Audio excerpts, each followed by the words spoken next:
have this counter here. So I'm going to be explaining to what's going on in this counter. So we have these uh, flip-flops called T flip-flops. So T flip-flops are actually a little tricky because unlike D flip-flops where the output here will be equal to the input, T flip-flops is actually a little different. So inside a T flip-flop, there's like a following circuit that looks like this.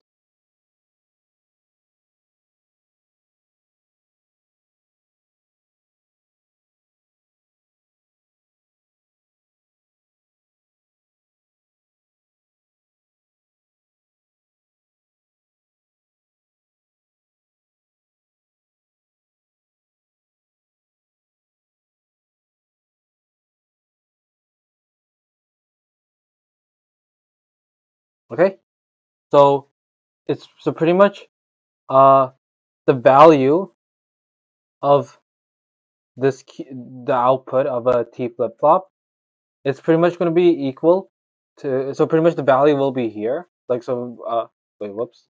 So we're pretty much going to connect the wire out. So this will be our Q out. But pretty much the value here will be equal to the value here. So the value here is pretty much going to be the T naught times the initial condition of Q. So pretty much, the initial condition of this plus T times the initial condition of Q naught.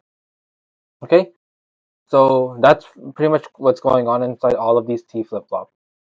So um, so pretty much what we're seeing right now is like something called a counter. So this is pretty much just gonna count up. So it's gonna go from 0 0 0 0 0 1 0 1 0 0 1 1 and so on and so forth until it hits 1 1 1. Okay, because that's the max it can really go. It can't go above that because there's only because it's pretty much a 3-bit counter.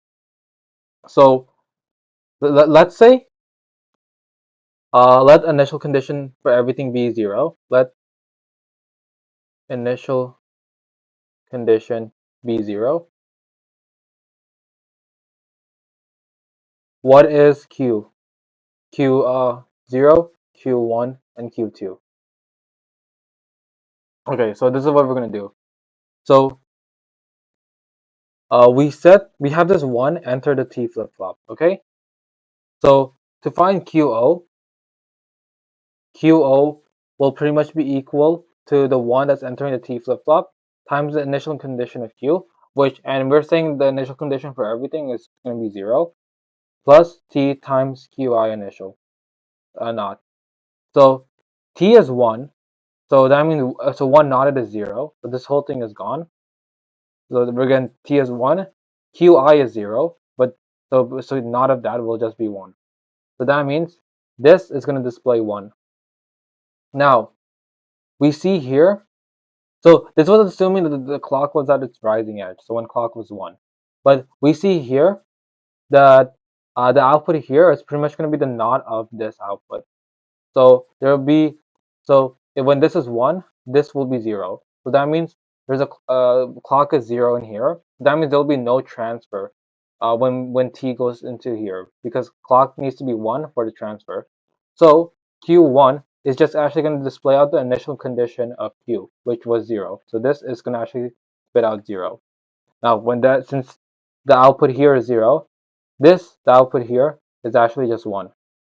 Hold on, my computer froze. Okay, there we go. So the output here is 1. So that means the output of 1 goes into this T flip-flop. The manual inputted 1, it goes into here. So again, it's the same thing here that we were working with. So we're pretty much going to get an output of 1 again. So that means this is just going to be 1. Okay? So it's going to be 1 0 1, which is 5. So that's what this counter will be displaying out.